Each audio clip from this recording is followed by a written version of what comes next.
আসসালামু আলাইকুম, সবাই কেমন আছেন? আশা করি সবাই ভালো আছেন। আলহামদুলিল্লাহ আমরা সবাই ভালো আছি।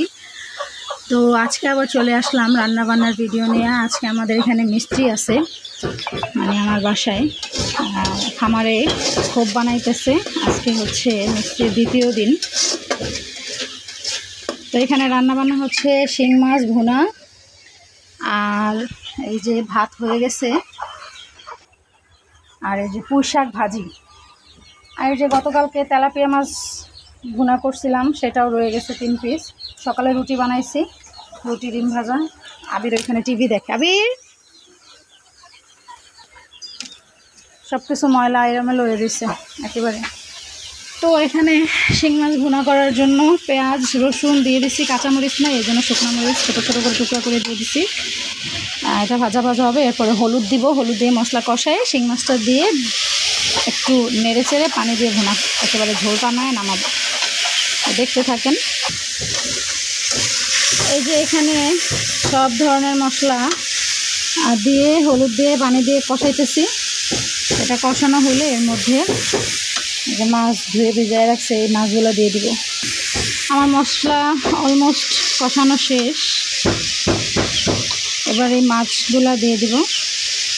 শিং মাছ সাদা করা যে কতটা কষ্টের, প্রত্যেকটা মাছের পেটে ডিম, এই যে কালো কালো এগুলো ডিম, আর এই মাছগুলা পুরো এই ডিমের মতো কালো ছিল। এগুলো আরে আমাদের আঞ্চলিক ভাষায় বলে বুগই পাতা, মানে ডুমুর হয় না, ডুমুর গাছের পাতা, ওইগুলা দিয়ে ঘষে ঘষে পরিষ্কার করছি। তারের ছোবা দিয়ে পরিষ্কার করলে অত একটা পরিষ্কার হয় না, এই জন্য ওগুলা দিয়েই পরিষ্কার করি আমরা। মাছগুলা মশলার মধ্যে দিয়ে এরকম নেড়ে চেড়ে ভাজা ভাজা করে নিচ্ছি। এবার এর মধ্যে পরিমাণ মতো পানি দিয়ে দিব।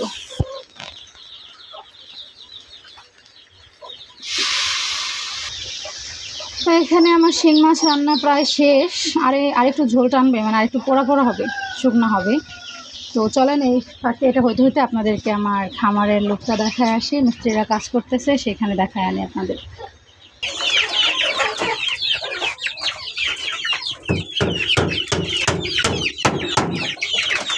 বিশাল খুব দেখা যায়।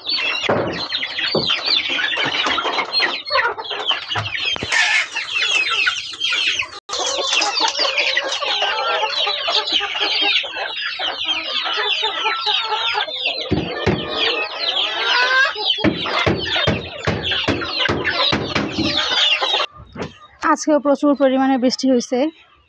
এই যে কালকের মানে টানায় নিছিল ট্রিপাল, কালকে বৃষ্টি হওয়ার কারণে এখানে খোপটা বানায় ভরে ভিতরে নিছে। তো বৃষ্টির মধ্যে কাজবাজ করতেছি। তো চলেন রান্নার লাস্ট লুকটা দেখাই। এই হয়েছে আমার ঘরের অবস্থা। আজকে বৃষ্টি বিধায় ঘরের মধ্যে কাঠ সব কাটছে, কাটা তারপরে খামার নিয়ে সেটিং করতেছে। তো এই হচ্ছে শিং মাছ ভুনার লাস্ট লুক। শিং মাছ ভুনা, পুঁই শাক, আর এই যে গতকালকে মাছ রান্না করছে তাও রয়ে গেছে। তো এই দিয়ে আজকে খাওয়া দাওয়া হবে। তো আজকে এই পর্যন্ত। এখন এই যে ঘরের মধ্যে সব কিছু এলোমেলো, এইখানেও আমার কিছু কাজ হবে। এই যে এই জায়গাটাতে একটা জানালা হবে, তার উপরে আবার এরকম এই যে এই পাতিলগুলো রাখার জন্য একটা তাক হবে, আবার এর নিচে আবার একটা তাক হবে ওই হলুদ মরিচের ডিব্বা রাখার জন্য। আর এই জায়গা এই টুলটারও একটু চেঞ্জ করা হবে। তো আগামী ভিডিওতে অবশ্যই চেঞ্জগুলো দেখতে পারবেন। তো আজকে এই পর্যন্তই। সবাই ভালো থাকবেন, দোয়া করবেন। আল্লাহ হাফেজ।